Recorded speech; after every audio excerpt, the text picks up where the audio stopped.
Assalamualaikum warahmatullahi wabarakatuh. Alhamdulillah. Alhamdulillahilladzi bi ni'matihi tatimmus shalihat.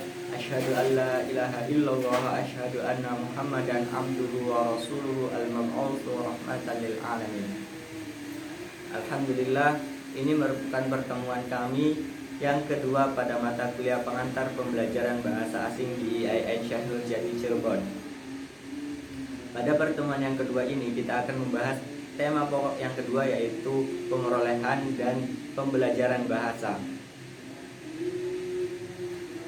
Pada pertemuan ini kita akan membahas tentang sejarahnya, definisi, perbedaan, persamaan, dan hubungan bahasa Arab dengan sekolah di Indonesia. Untuk lebih jelasnya, saya sudah mencantumkan PowerPoint di bawah video ini. Langsung saja kita ke sejarah pemerolehan bahasa. Sejarah pemerolehan bahasa dimulai sejak tahun 1787 oleh seorang ahli biologi berkebangsaan Jerman, Tim Mann. Kemudian kajian itu dilanjutkan oleh pencetus teori evolusi Charles Darwin pada tahun 1887.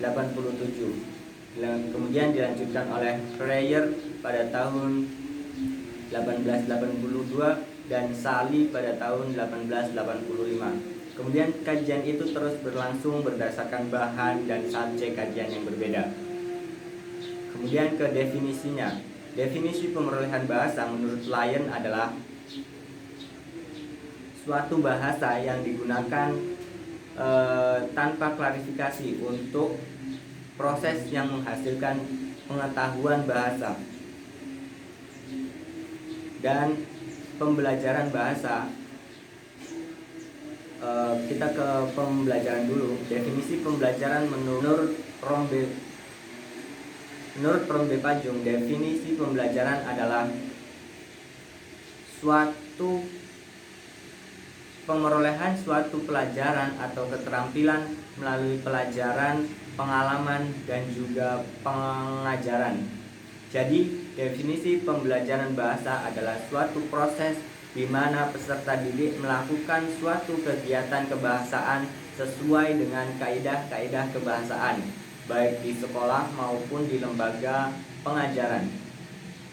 Nah, dari situ kita tahu bukan perbedaan antara pemerolehan dan juga pembelajaran. Perbedaan antara pemerolehan lebih awal didapatkan dari pada pembelajaran. Pemerolehan kita dapatkan sejak bayi, dari kita lahir, kemudian mengecam bunyi-bunyi yang ada di sekitar untuk diungkapkan kembali. Atau kita yang sudah melihat video sebelumnya, ada bahasa ibu, yaitu bahasa ibu. Kemudian di pemerolehan ini bergantung kepada motorik anak, sosial, dan juga pralinguistik. Kemudian perbedaan di pembelajaran. Di pembelajaran diperoleh setelah menguasai bahasa pertama. Kemudian di pembelajaran itu terkait dengan tujuan pembelajaran itu. Kemudian persamaannya keduanya adalah merupakan pola di mana manusia mendapatkan atau memperoleh bahasa.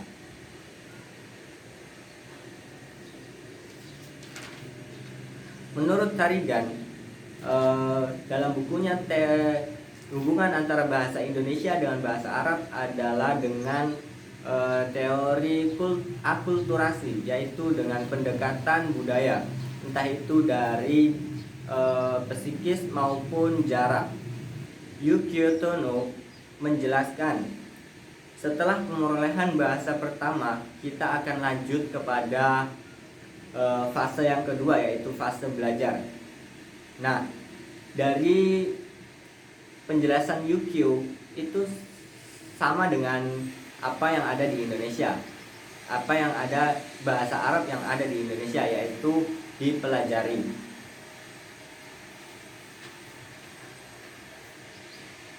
Dalam model pembelajaran yang ada di Indonesia, yaitu ada dua. Pertama, model asrama atau Islamic Boarding School, dan juga yang kedua yaitu non asrama atau sekolah formal yang ada.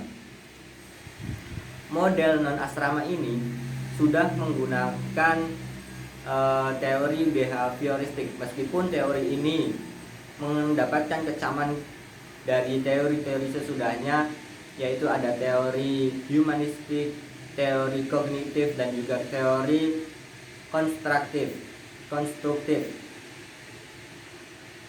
Akan tetapi teori ini baik dalam pembelajaran bahasa.